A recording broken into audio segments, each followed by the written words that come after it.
Have ची रूपे म्हणजे have has had याचा अभ्यास करणार आहोत आणि त्याचे काही वाक्य बनवणार आहोत. To have has had.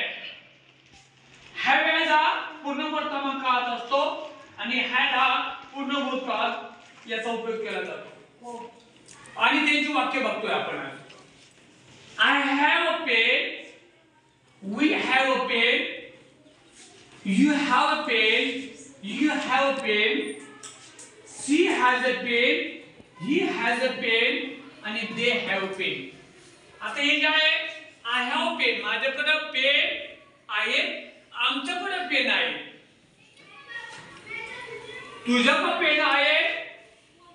तुमच्याकडे पेन आहे. She has a pen. तिच्याकडे पेन आहे.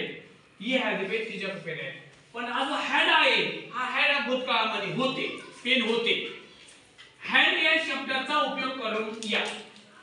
I had a pen. माझ्याकडे पेन होता.